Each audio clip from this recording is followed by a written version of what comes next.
Today we're going to look at how to animate just some simple objects and different ways you can animate inside of Cinema 4D if you are using this program.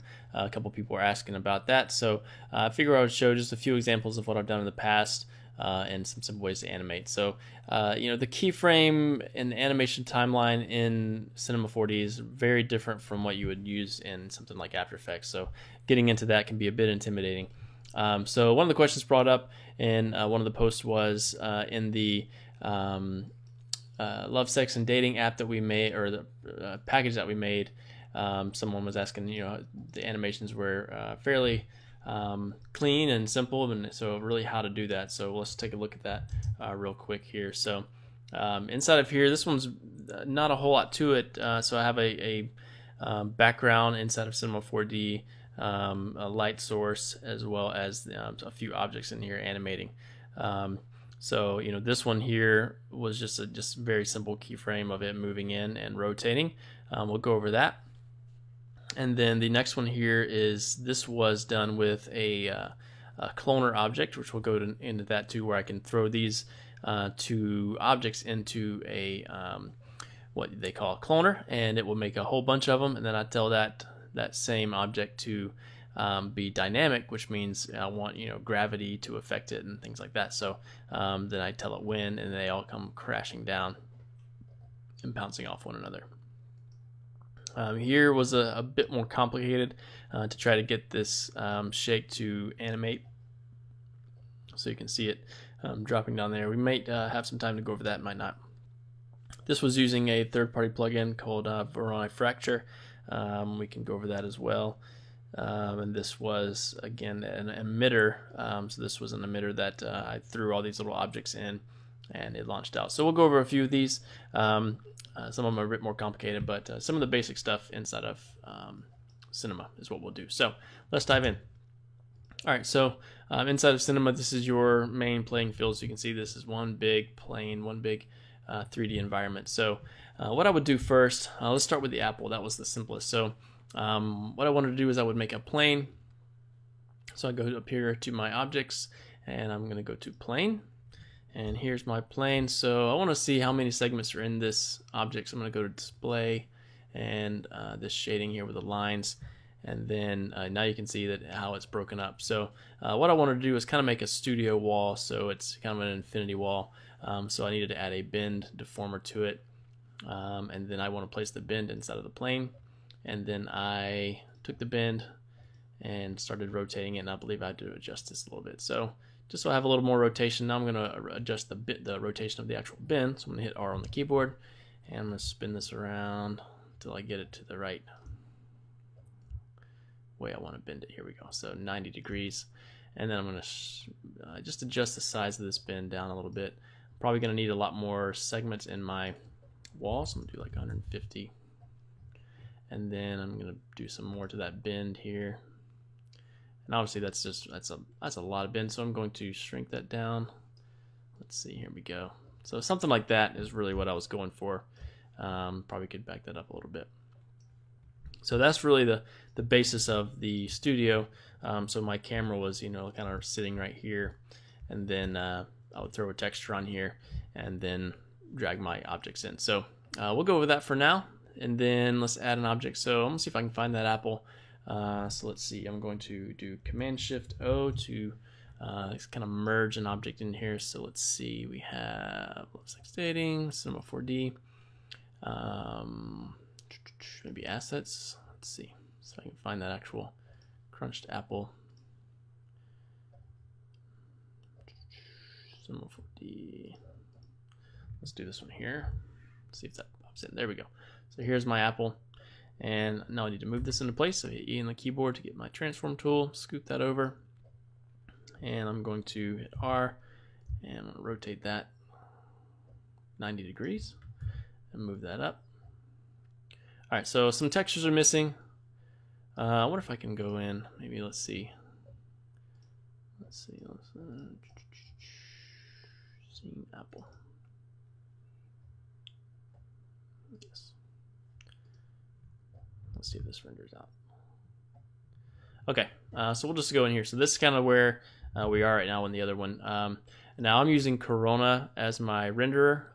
It just makes some really nice lighting and shadows. So you can really use anything, but we won't go over that in this one. Okay, so here's my crunched apple, and now you can see there's a couple of these little blue squares, and those are my keyframes. Now if I want to see what those keyframes are, I can go down to coordinates, and I have some rotation keyframes set in here, and I should have the actual apple itself moving. Let's see what happens. I think that's okay. So the camera's moving, then the apple rotates on its own.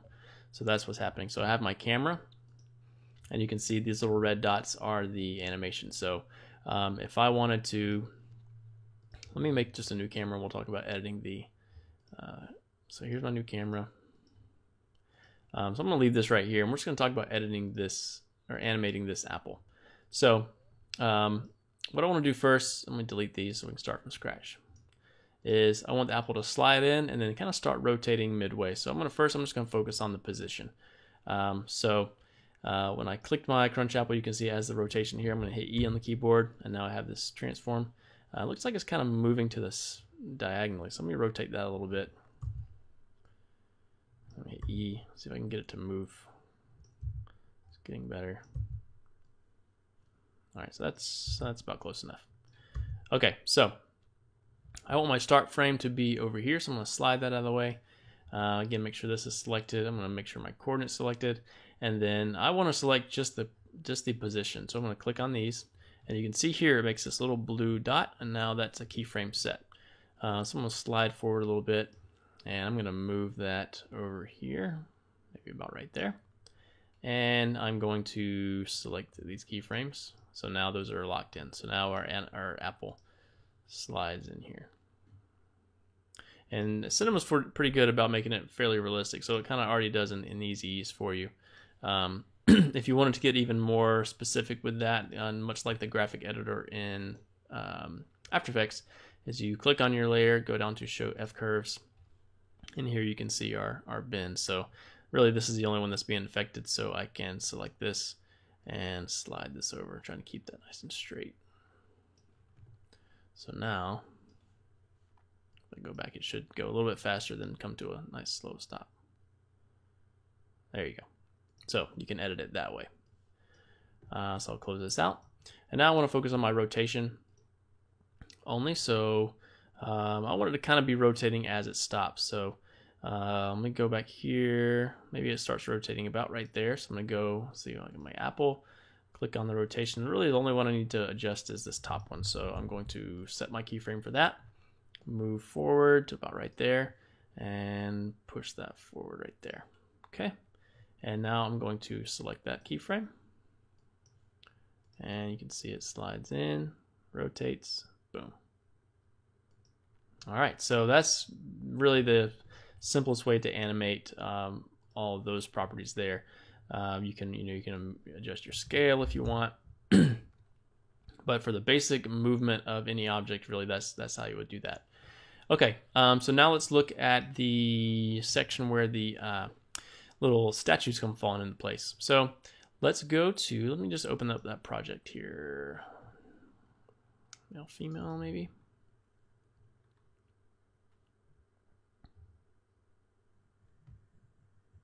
There we go. So it's a bit of a mess here. So if I hit play, it's going to move a bit slow. And they're all coming crashing down. Boom, boom, boom, boom. So away from the camera, what you see is, if I turn this camera off, you can see I have a little bit of a interesting thing going on here. So I have this cloner object, so this is going to start cloning really fast, and I'm making the keyframe adjustments right here. So if I hit play, you'll see this number start climbing up really fast, and all these things are starting to clone, and then they're falling. I didn't want to do one big lump, so I had to stretch them out a pretty good bit so that they would fall for a few seconds. And I wanted to make sure that they kind of fell right on top of those little icons down there. So I had these walls here kind of funneling those in, and then these squares as objects that they would hit and kind of scatter about, so they didn't fall like in a bunch of lines here. Okay, so how to do that? I'm going to just do a simple object, so that these, these took a little while to render. You can see it's slowing things down, but I want to show you really quickly, so we'll just do a simple one. So I'm going to go back here to this, the one we were started. Zoom out. Delete this bin. We'll delete the apple. So messing around with cloners is super fun. Let me knock this down too. All right. So if I was just going to do like a cube or a sphere or something, so let's just do a cube. And this is really big, so I'm going to scale that down. So I'm going to hit T on the keyboard, scale that way down, hit E, move that up. Maybe even scale it down a little bit more. All right, so cloners are a lot of fun. So I'm going to click on my cube, and I'm going to go to MoGraph and Cloner. And I'm going to drop my cube in here. So now you can see that it's cloning that same cube, and it's doing it in a linear form with 3 at a time. So first I'm going to do a grid array. So it does this big grid. And we'll keep 3 by 3. I'm going to make this a little bit smaller, so 50 by 50 by 50. And that's a little bit too small. We'll go 100 by 100 by 100. So now I have this nice layout of my cubes. So if I wanted to make these fall, if I hit play, nothing's going to happen. So I have to tell it what's going on in this scene. I'll move these up a little bit more. So I need to tell Cinema 4D that I want these to be dynamic, and I want my floor to be, I want it to react to, objects that have dynamics on them. So I'm going to go to plane. I'm going to right click on that. I'm going to go to, let's see, simulation, and I'm going to click on collider body, I believe. Okay. And then I'm going to go to cloner. I'm going to right click, simulation, and go to rigid body. All right. So now let's see what happens if I hit play. All right, so it falls down as one big unit. That's not really what I want. So I'm going to go into my rigid body here, and I want to tell it to, let's see here. So inherit tag, I want to tell it to apply the tag to the children, which my cube is the children. So I'm going to click on apply tag to children and see what happens. Okay, that didn't do it. Individual elements, let's see what, there we go. All right, so now it's saying I want this to be one big, all these are separate. So I change individual elements to all. Now I can, let's see, let me go back, and what if I move this to the cube? Just put this on none, put this on off, let's see what happens. So you can do that too, you can just put it on the cube and it treats it all as one, which works out. All right, so now you have some dynamics. They kind of do their own thing, and they fall. You can change the. Let's do some more cubes. We'll make this 5, 5, and 5. Separate this a bit. Okay. Zoom out a little bit and hit play. So one big stack. Let's move that up. Get some more speed. All right. So now you can see they're falling off the edge of this plane. Now what you can do is you can start adjusting things like the friction and the gravity. So I'm going to go into this one, and I'm going to say I want my friction to be like 90%. I want my bounce to be 20%. So they're more, they kind of stick together and don't really move, which works out pretty nice. So you can just adjust these in real time and let that kind of play around. So it's pretty cool stuff you can do. Now what we can do is really, so that's kind of what I did for the people that were falling out of the sky, is I had them start cloning, rapidly, and they were all falling at the same time. So that I didn't get, they were kind of falling one by one, sort of. They didn't all fall as one big group like that, as I had them slowly clone by adjusting the keyframe for this here. So if I do, click my keyframe there, go back here and say, one by one by one. And now they've made kind of, all pop in and fall quickly. Okay, so that's really how we'll do that. You could do several different things. You could add a randomizer to this. So let me delete this keyframe. Go back to, let's say 4 by 4 by 4. I could go in and tell it to go to my cloner. I can add a random effector to that. You can add all these effectors to these little MoGraph objects. So I could go random, and it does a random space here. I could go and do the random parameters and adjust the rotation, so they're all, you know, different sizes. I can do different scales. You know, a bunch of big ones, a bunch of small ones. So a lot of cool stuff you can do.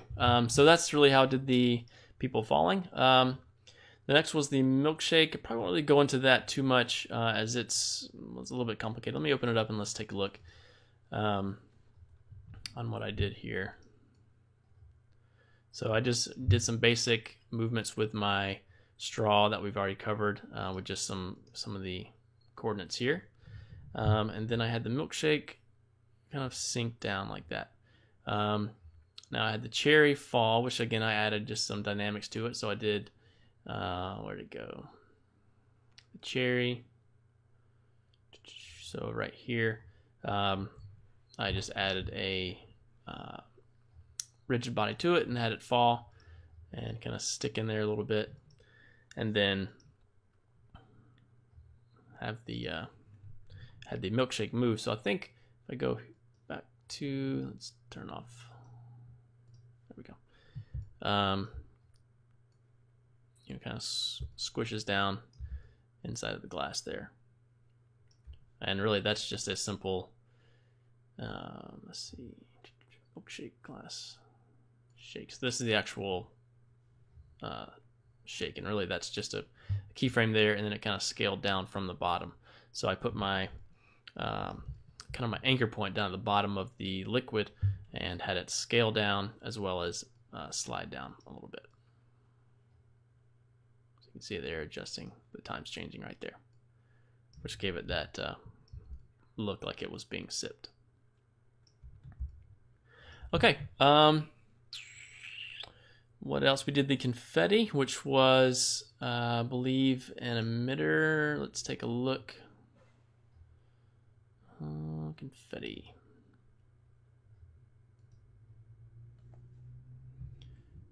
Yep, just a simple emitter. So, let's see, it kind of slides out. This is where I put my text, and then it explodes right there. So the way I did that was just making a basic emitter. So I'll do a new. So I went to simulate, I believe, particles emitter, and then if I hit play, you can see it's got some things here. So if I did some random objects, we'll make this nice and small, which is really what I did. Is I made just a bunch of random objects that look like confetti. We'll throw this in there too. So these really can be anything. I took all these objects and I threw them into the emitter, and then I need to say show particle, show objects, and here's that right there. And then I believe I took all of these and added a simulation rigid body, and I can just copy all that over here. So I did more of a, I think the speed was super fast, and it was just like one burst. So to animate that, you know, I would say I want to go from, let's see, start emission, end emission at 1. Actually, let's do 1 to 2. So it's going to start it at 1 second and end it at 2. I want my speed to be maybe 1500. I'm going to rotate that emitter up this way a little bit. And then, yeah, let's just see what happens when I do this. Boom. Whoa, it shot him out like a rocket.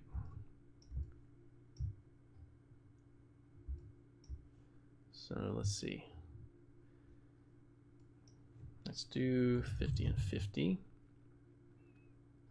And not that fast, so maybe 500.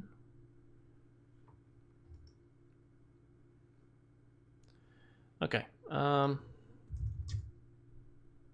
So you get the idea. There's a lot of fine tuning that you would do in here to get this just right. Maybe I made my emitter a bit bigger.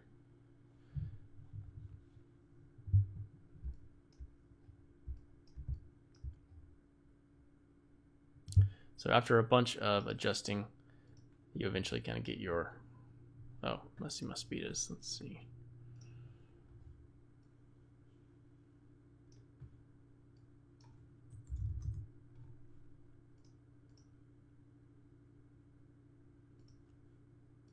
So somewhere you got to kind of find that sweet spot.